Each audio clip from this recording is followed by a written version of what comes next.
राज ठाकरे ने शिंदे फडणवीस को बड़ा झटका दिया है। राज ठाकरे वैसे भी कभी खुलकर सरकार के साथ में दिखाई नहीं दिए। हालांकि उनकी नजदीकियां सरकार के साथ दिखाई देती हैं, इस बात से भी इनकार नहीं किया जा सकता है। गाए बगाए कई मौकों पर उनकी मुलाकातें शिंदे और फडणवीस से होती रही हैं। सबसे बड़ी बात यह कि उनके कहने पर या उनकी चिट्ठी के बाद में फडणवीस ने या बीजेपी ने अपने प्रत्याशी को अंधेरी उपचुनाव से पीछे खींच लिया। राज ठाकरे की चलती तो है, लेकिन राज ठाकरे जरूरत भी दिखाई देते हैं शिंदे और फडणवीस के लिए।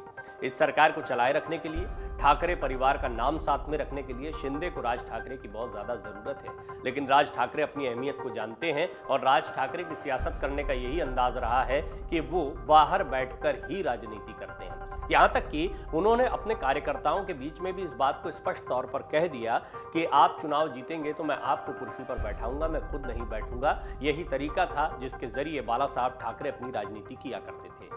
इस सब के बीच में राज ठाकरे ने किस तरीके से नसीहत दी या एक झटका दिया देवेंद्र फडणवीस और शिंदे सरकार को, ये भी हम आपको इस रिपोर्ट में बताने जा रहे हैं। राज ठाकरे कई बयान देते हैं, उनके बयानों के बहुत सारे सियासी मायने निकाले जाते हैं, बहुत बेबाक बातें करते हैं, लेकिन वो जब नसीहत के अंदाज में कहते हैं तो ये बात स्पष्ट हो जाती है कि बेशक उनकी नजदीकियां शिंदे और फडणवीस के साथ जितनी भी बताई जाएं, लेकिन दूरियां भी काफी बनी हुई हैं।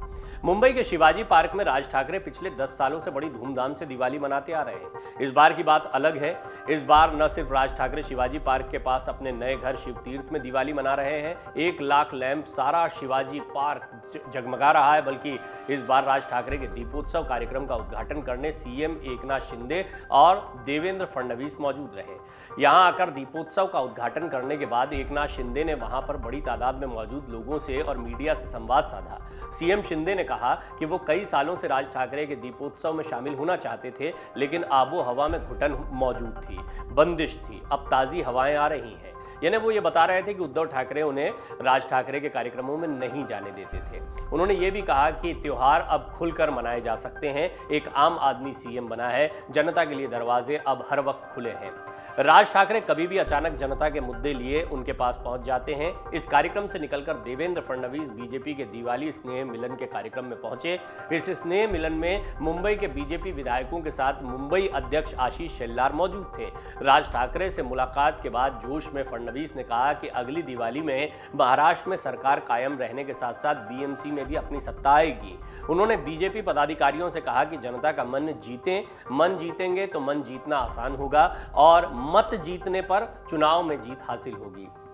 गणेश उत्सव के बाद से ही राज ठाकरे के साथ शिंदे फडणवीस की नजदीकियां देखी गईं। शिंदे फडणवीस राज ठाकरे के घर अक्सर आते जाते रहते हैं। राज ठाकरे अपना पत्र इन दोनों को लिखते रहे हैं, मुख्यमंत्री आवास में आकर मिलते रहे हैं। राज ठाकरे के सुझावों पर अमल भी किया जाता है, उनकी मांगे भी पूरी की जाती हैं। इसके बाद राज ठाकरे के कल के कार्यक्रम में शिंदे फडणवीस की मौजूदगी के बाद एक बार फिर यह चर्चा गर्म हो गई है कि क्या राज ठाकरे के साथ शिंदे फडणवीस कोई महागठबंधन करने जा रहे हैं। इस सवाल पर कल एकनाथ शिंदे ने मीडिया को यही जवाब दिया कि वो दीपोत्सव कार्यक्रम था, पर्व त्योहार की बात थी, इसका राजनीतिक अर्थ निकालने की कोई जरूरत नहीं है। लेकिन शरद पवार की पार्टी एनसीपी की ओर से इस पर कई प्रतिक्रियाएं सामने आई हैं। विपक्षी नेता अजीत पवार ने तो कुछ अनोखा नहीं कहा, उन्होंने बस यही कहा कि अगर तीनों एक हो रहे हैं तो इसमें चौंकाने वाली बात क्या है, गलत क्या है।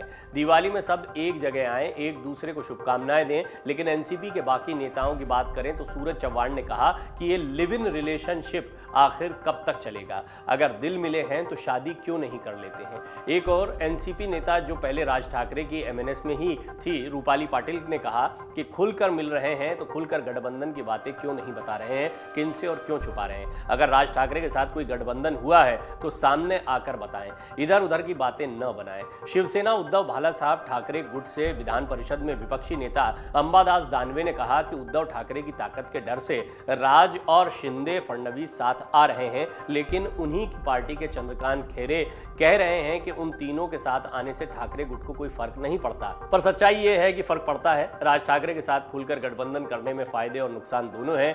ये एक सच्चाई है कि मुंबई में अब मराठी भाषी लोग अल्पसंख्यक हो चुके हैं।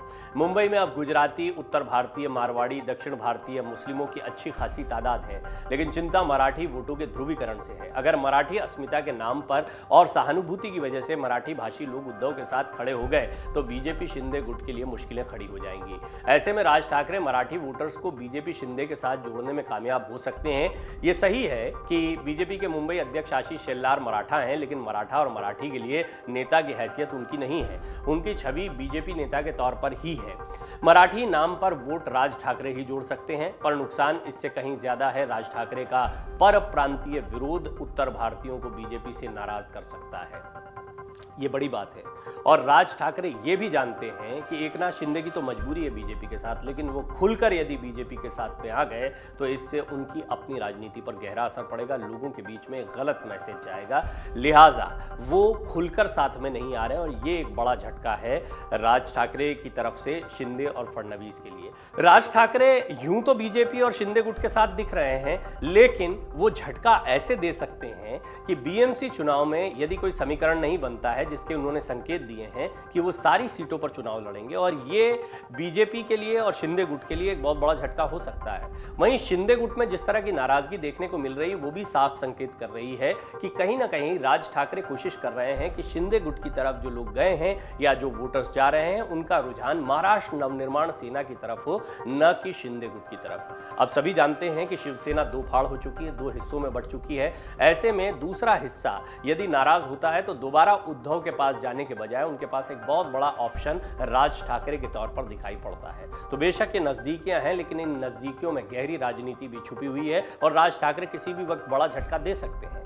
अब एक कैलकुलेशन ये भी निकलता है कि उत्तर भारतीय नाराज भी हुए तो बीजेपी छोड़कर जाएंगे कहां, इसलिए राज ठाकरे से नजदीकियां बढ़ाने में हर्ज नहीं है। एक राय ये भी है कि क्यों ना राज ठाकरे के साथ फ्रेंडली फाइट या छुपा हुआ गठबंधन किया जाए। ये बीजेपी की कोशिशें हैं, इसकी घोषणा नहीं की जाए, ज्यादा संभावना इसी की लग रही है। तो पर्दे के पीछे से समीकरण बन रहे हैं, लेकिन पर्दे के पीछे के समीकरण स्पष्टता सामने दिख जाते हैं सीटों के बंटवारे के दौरान या फिर एक दूसरे की मदद करते हुए। ऐसी कोई मदद करते हुए राज ठाकरे फिलहाल नहीं दिखाई पड़ रहे हैं। अलबत्ता उन्होंने एक बड़ी मदद उपचुनाव में सलाह देकर जरूर की है। दरअसल कांग्रेस ने जिस तरह शरद पवार पर आरोप लगाया, ऐसा कोई आरोप राज ठाकरे पर नहीं लगा कि बीजेपी को उनका प्रत्याशी पीछे खींचने की सलाह देना एक तरीके से उद्धव को कमजोर करने जैसा है। दरअसल इस चुनावी मैदान में यदि बीजेपी शिंदे गुट के प्रत्याशी मूर्जी पटेल की हार होती ऋतुजा लटके के सामने, तो ये एक बहुत बड़ी जीत उद्धव ठाकरे के लिए दिखाई देती, लेकिन इन सारी संभावनाओं को खत्म कर दिया गया बीजेपी का प्रत्याशी पीछे खींचकर। तो एक बड़ा डिसीजन है और राज ठाकरे के कहने पर लिया गया है। तो राज ठाकरे क्या बीजेपी को बचाने की कोशिश यहां करते दिखाई दिए, ये एक बड़ा सवाल खड़ा होता है। कांग्रेस ने तो शरद पवार पर यह कह दिया था कि साठगांठ हो गई है कि अपनी क्रिकेट की राजनीति को बचाए रखने के लिए शरद पवार जो है बीजेपी को इस तरह की सलाह दे रहे हैं, जिससे उद्धव ठाकरे का नुकसान हुआ है। बहरहाल कुल मिलाकर राज ठाकरे की दिवाली महोत्सव में शामिल हुए शिंदे फडणवीस, काफी अच्छी बातें हुई, लेकिन इस सब के बीच में एक बात यह भी उठाई, कब तक लिव इन में रहेंगे। एनसीपी के एक नेता कह रहे हैं कि आप साथ में क्यों नहीं आ जाते। डाउनलोड करें अमर उजाला ऐप और पाएं खबरें लगातार। अगर आप ये वीडियो YouTube पर देख रहे हैं तो हमारे चैनल को सब्सक्राइब करें और बेल आइकन को दबाना ना भूलें। अगर आप Facebook पर ये वीडियो देख रहे हैं तो हमारे पेज को लाइक करें।